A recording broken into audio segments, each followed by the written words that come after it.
What's going on, guys? In this video I want to talk about my Nationals prep, which is for the NAWCQ coming up in about a month, a month and a week or something like that. And I want to talk about what decks I'm considering playing and bringing to the event, because it's a huge decision. I have about 5 weeks to test and prepare for it, which is a pain in the butt because there's Battles of Legends coming out, there's Infinite Forbidden coming out the weekend of the event, and I have to decide, do I want the stuff out of Infinite Forbidden? Do I have to pre-order cases or whatever to pull Fiendsmith and all that kind of thing?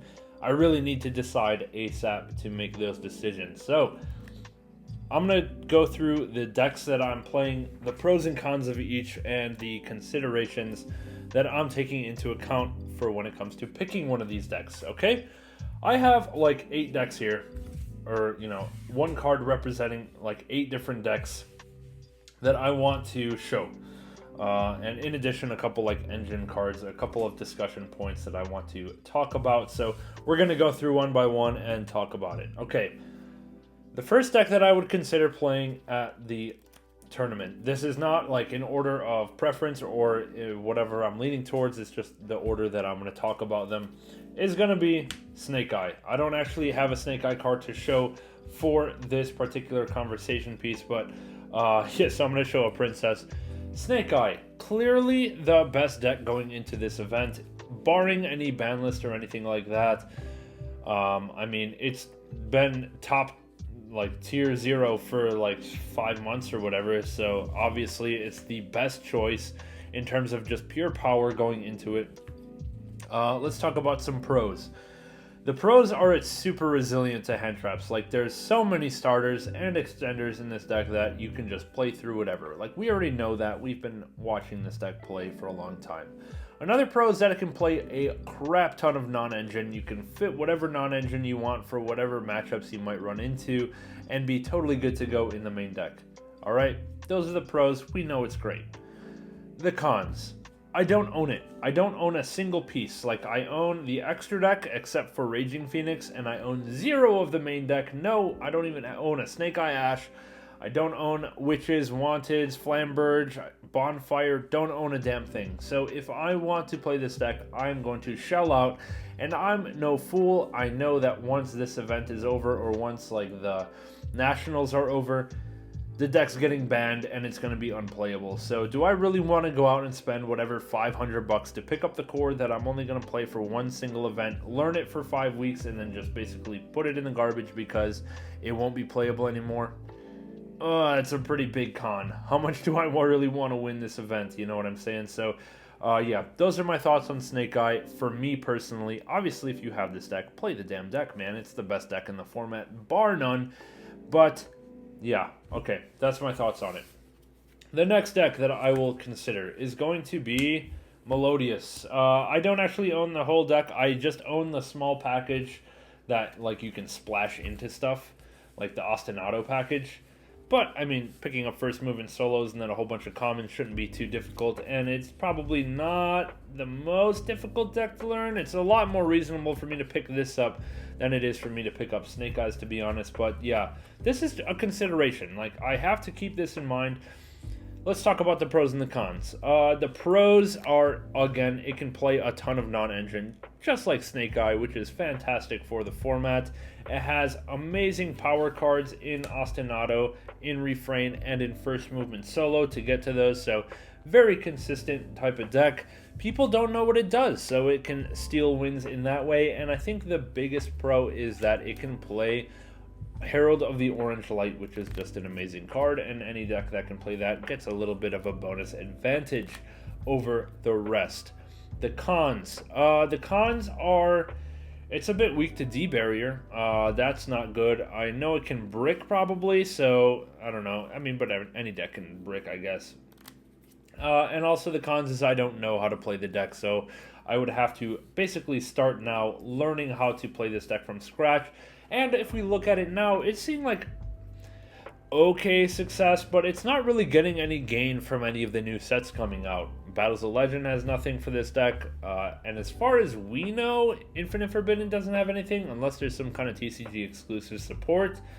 But while every other deck is going to be picking up Fiendsmith, This deck is just going to be sitting right where it's at. And if we look right where it's at right now, it's topping what? It's getting 2 out of the top 32 slots. And if Snake Eyes is either staying the same or getting better with Fiendsmith, this deck is staying the same or getting worse. So, yeah, take that for what you will. I don't know where it's going to end up, but that's the second deck I want to talk about. The third deck I want to talk about is going to be Branded. Okay, so Branded is an interesting deck. I own the whole deck. Maybe I need an extra Quem. I only have 1 Quem, but that's certainly doable in the next 5 weeks. I know the basics of how to play this deck. Hell, I even made a video called Branded Basics, so I better hope that I know the basics of playing Branded. And, it's quality. It's quality. The pros are that it has an auto-win button with Gimmick Puppet. So we do have that to look forward to. The pros are also it's very resilient to hand traps. And another pro is that I think that Droll and Lockbird is going to be a major player in the next format, especially with the Fiendsmith stuff. And this deck does not give a hoot about Droll and Lockbird. So that's pretty nice that people are going to have a whole bunch of cards in their main deck that are not going to really affect you, so you might be able to basically have a 1 card up advantage over everyone else. What are the cons? The cons for Branded are the same as they've always been. I don't have to tell you, Ash Blossom just kind of ruins your day. Yeah, you could play through Ash if you have a really great hand, but hey, that's whatever. The ability to play hand traps or going second cards is kind of lousy. Like, you are kind of just all gas, no brakes, just trying to push through with your engine, and that can be good sometimes, but hey, sometimes it's not so wonderful. And Branded's been, and it will be what it's been for a long time, so that's what we have to consider.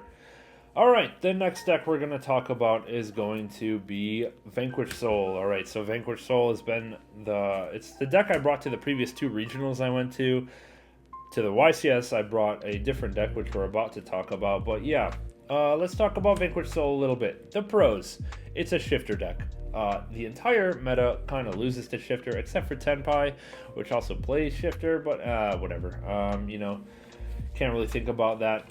But yeah, it's a neat deck. It can play through Nib, it can play through Droll pretty well. Like, it plays on both turns, so it doesn't really care about all the high impact hand traps.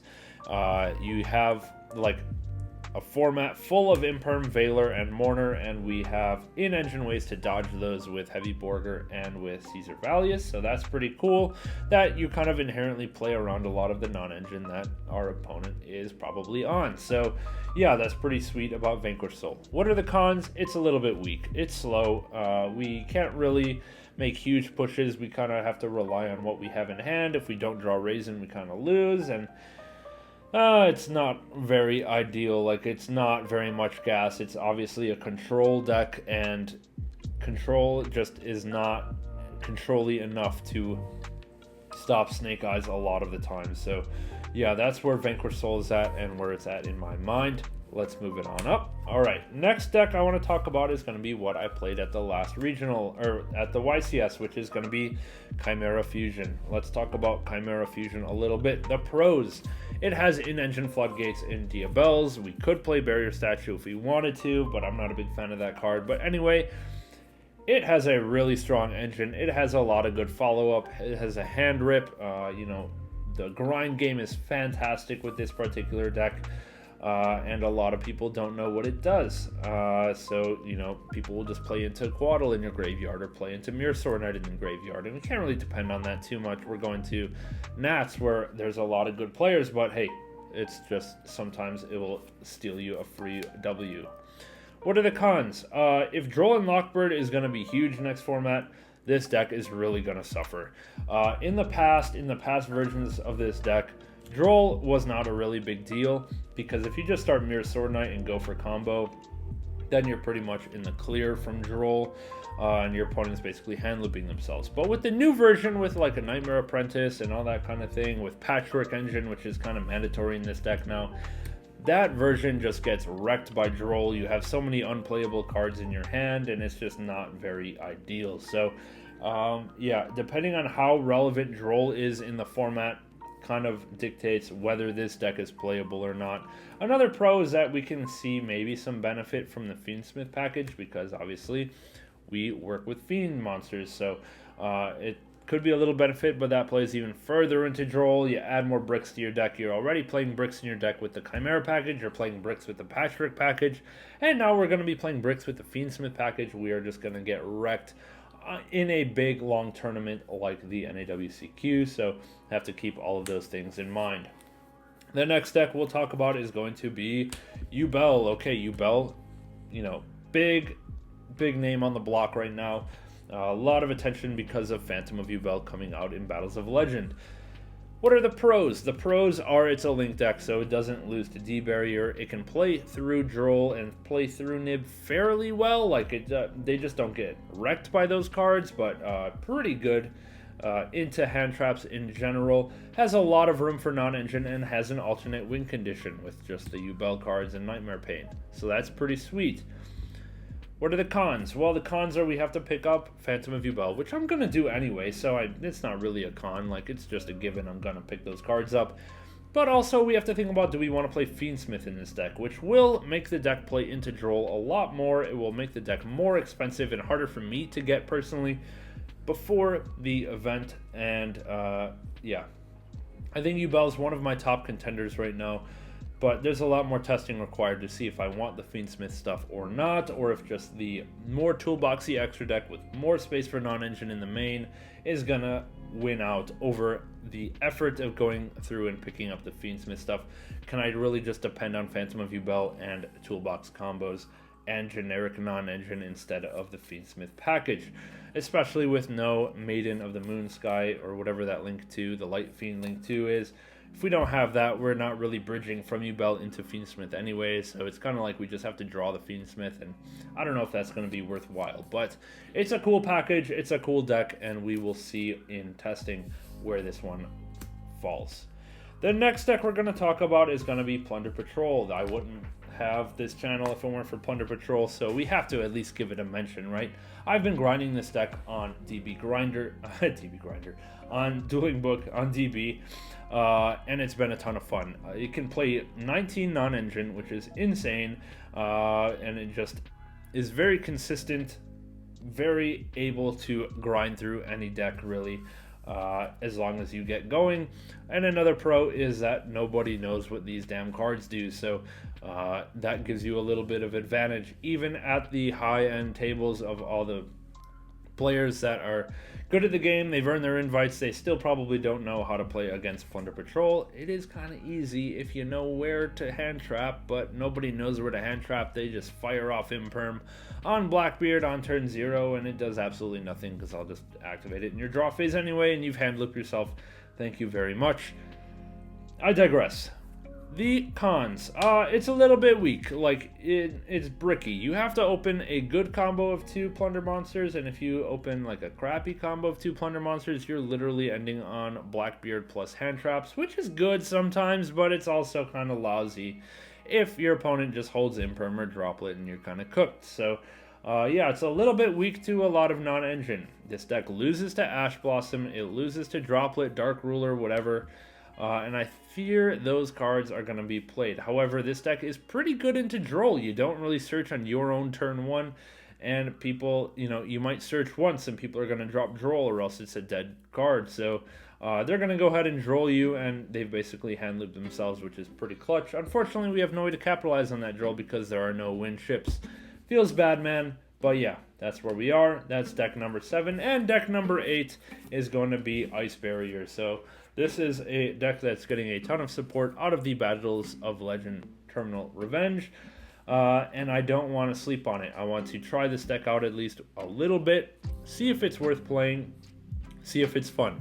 What are the pros? Nobody's going to know what it's going to do. Like what are the choke points? Where do you hand trap against Ice Barrier? Nobody's going to know that at the NAWCQ, right? So that's pretty cool. It can put up floodgates, like kind of Ice Barrier-y floodgates, but floodgates nonetheless.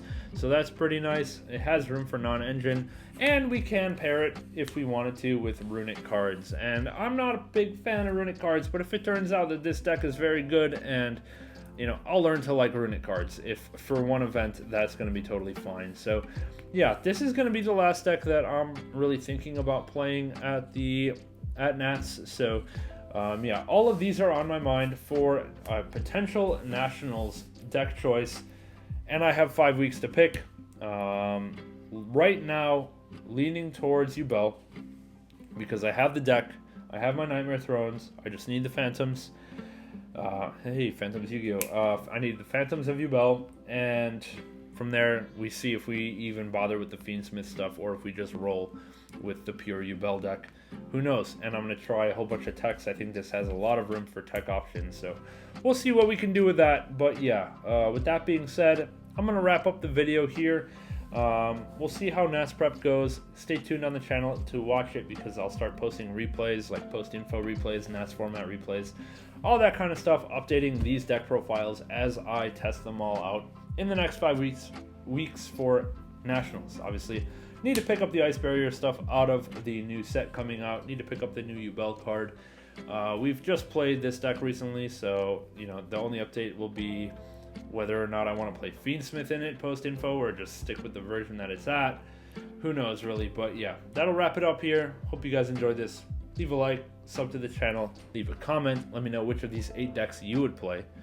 I know you would play Snake Eyes, but you don't have Snake Eyes. Let's be real about it, you bozo. All right, which of these decks that are under $100 that you also have would you play? All right, let me know in the comments. We'll catch you in the next one. We'll see you soon.